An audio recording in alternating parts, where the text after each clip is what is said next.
understanding do you have when you examine what modern physics is saying about the origin of the universe? I submit not much, because it is so clearly the product of abstraction, product of the phonetic alphabet, the male ego. They've set all the interesting stuff back in the first 3 minutes. Who can go and look? It's all stacked against empowering the perceiver. It's all stacked against empowering the perceiver. You can't even check the statements these people are making unless you happen to have a $125 million colliding Bevatron or something, and the understanding to use it and interpret the results.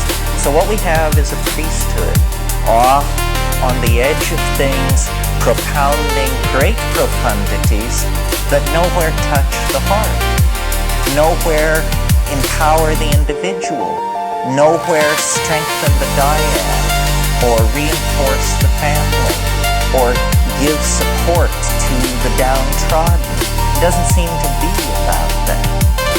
In other words, the explanation of the world is not a human explanation. A human explanation must come from intuition. It must come from poetry. It must come ultimately from experience. And by experience, I don't mean the experimental method of science, which is that things are pulled apart, taken down to their lowest common denominator, and then described.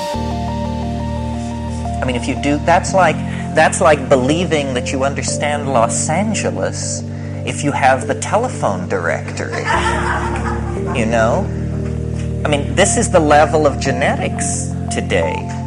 What they say they understand life, and they have the telephone directory, and they're talking about Los Angeles because they can look up, you know, where the genes are, the coding for the proteins. You know, does this tell us anything about a broken heart or a Messiah or a Hitler? I don't think so. So what we are trying to do is return the focus of attention to individual experience. We have been slave too long to ideology transmitted hierarchically and based on a tremendously alienating instrumentality. That's what science depends on now, a tremendously alienating instrumentality. What we need to do is empower experience. Well, this is where the psychedelics come in, because citizens don't take psychedelics because it's illegal. Neither do marionettes, neither do robots. None of these well-behaved and mechanistic reductionist images of humanity take psychedelics because it's misbehaving. Misbehaving is a great sin. In fact, it's enshrined as the first sin. You'll regard that the psychedelic issue was there in Eden, and somebody misbehaved, and then they got tossed out forever and their children's children into the chaos of history. It's interesting to read in Genesis why this was. It was because they will become as we are, says Yahweh. They will become as we are if they eat of the fruit of the tree of knowledge. I suggest to you that this is precisely what we should seek to do, and that this we is the voice of hierarchy, the voice of paternalism, the voice of the male ego finally right up into the storm god, the volcano god who lies back there in the origins of monotheism. We empower our experience by insisting on our authenticity. It's a wonderful thing to learn to be able to stand up and yell bullshit. I did it when I was about 18 years old, and it was the meme of the hour, and it blew their minds. It did blow their minds. It was uncivil. It was uncivil. It lacked polity. It was rude and crude and correct, because so much is being slung and nobody is talking about the primacy of experience and the dignity of the individual. The dignity of the individual. We went a long way with this in America before we betrayed it. And it wasn't only betrayed by the clowns in Washington, it's also betrayed by anybody who clusters themselves around the feet of some self-proclaimed nabob. Because the fact of the matter is, nobody knows what's going on. Nobody knows. Nobody has the faintest idea. The best guesses are lies, you may be sure of it. And so to pretend that one human being will lead another out of the dark night of ignorance and into the shining light of truth is ludicrous, absolutely grotesque. A product of this empowering of the human image that has gone on through several thousand years of dominator culture. If you want a teacher, try a waterfall or a mushroom or a mountain wilderness or a storm-pounded seashore. This is where the action is. It's not back in the hive. It's not in the anthill. It's not knocking your head against the floor in front of somebody who claims that because of their lineage and whose feet they washed and whose feet they washed, that you should give credence to them. Knowledge is provisional, and we are yet to approach even the first moment of civilized understanding. The way it is to be done is by trusting yourself, trusting your intuition. Reject authority. Authority is a lie and an abomination. Authority will lead you into ruin. It's not real. And it isn't, don't get the idea that it's this liberal rap about how everybody has a piece of the action. You know, the Jews know something, the Buddhists know something, the Huichol know something.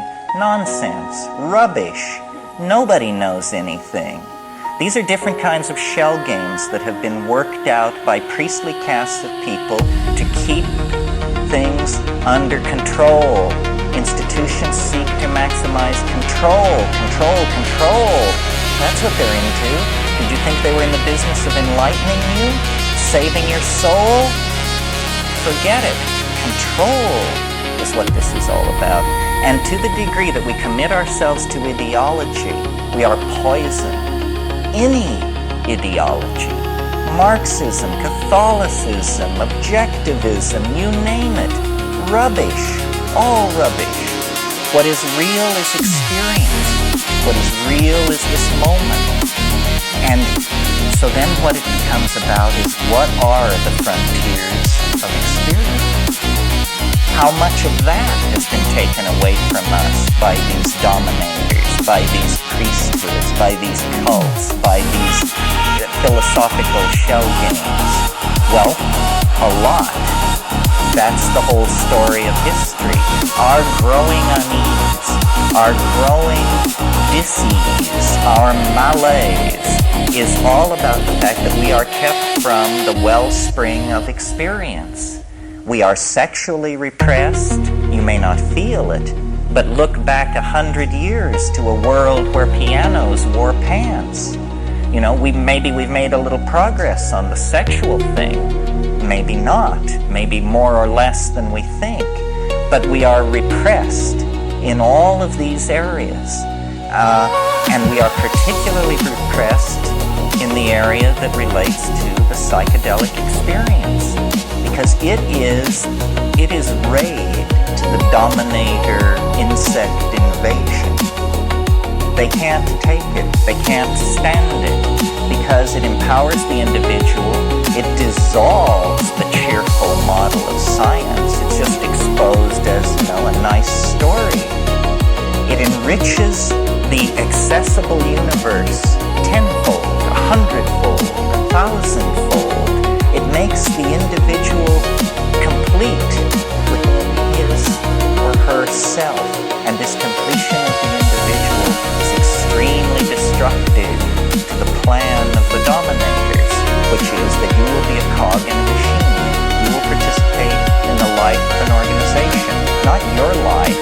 life of an organization. You will go to some bullshit job, you will pour the best years of your life and genius and hopes into this.